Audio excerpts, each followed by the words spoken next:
All right. So let's get back to a little bit more layering.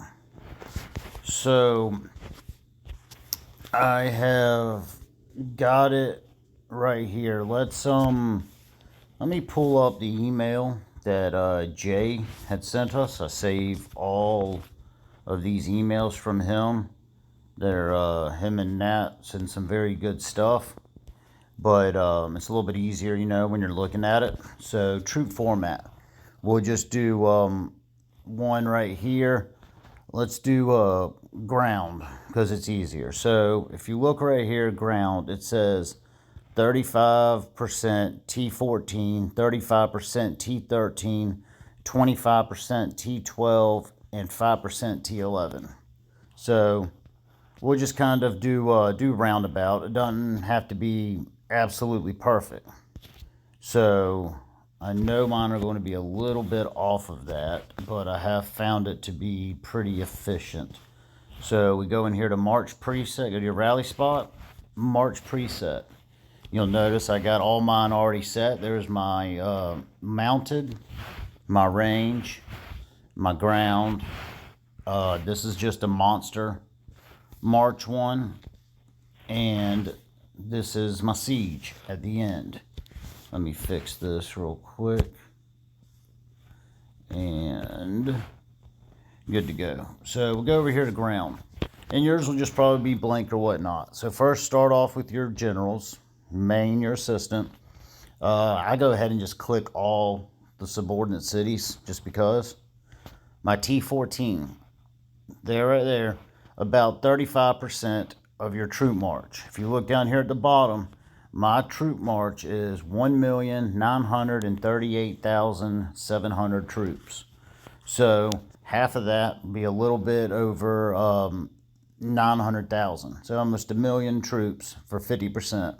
So you'd want to be a little bit less. Like I said, I go a little bit more, but say if we wanted to do it the 35%. So we'll pull that down. Let's just say 800,000, 790.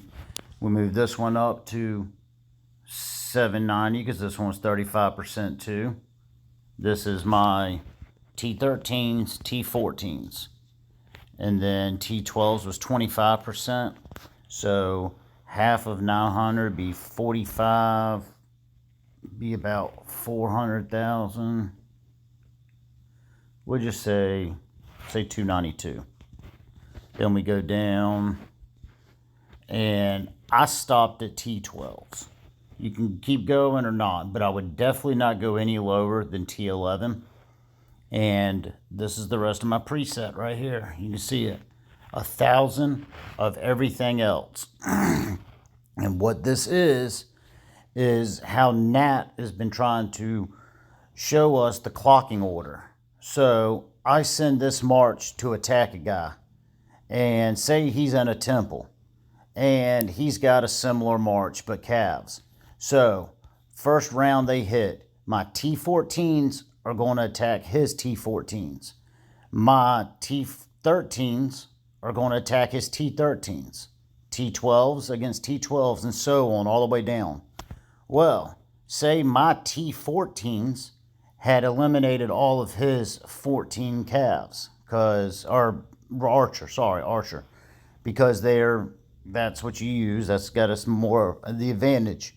So if all his archers are gone and what's left of my T14s go back the second round, they're going to jump all the way down to what's left of T1s. And they are going to attack the T1s. If the T1s are gone, it moves up to T2, and so on and so on. But if there's T1 still left, guess what? They're going to attack them, and those T1s might chip off a few of my 14s. So the next round it comes back around. Say the T1s are gone, it's going to jump up to T2. That's going to knock off more of my T14s.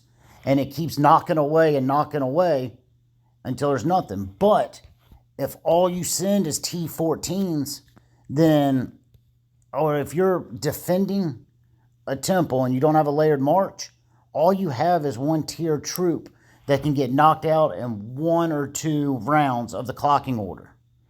So you want these other troops layered so that they knock out a round, or they knock out some troops, or at least knock down their HP a little bit every time the clocking round starts. And this is every march. Every march has a set number of clocking rounds. So that's going to knock down, like I said, the clocking rounds and everything. And in the end, when it comes out, the outcome is going to be the person with the layered march, and this is all assuming the buffs are the same. Their buffs and your buffs are equal. You're going to come out on top because you were able to eliminate a whole tier of T14s or 13s or whatever, and all you lost was a couple T2s and T1s and T5s and T10s. But most of your T14s and T13s are still intact because he didn't have any other tiers to chip away as your troops were working their way around the clocking order, as so called.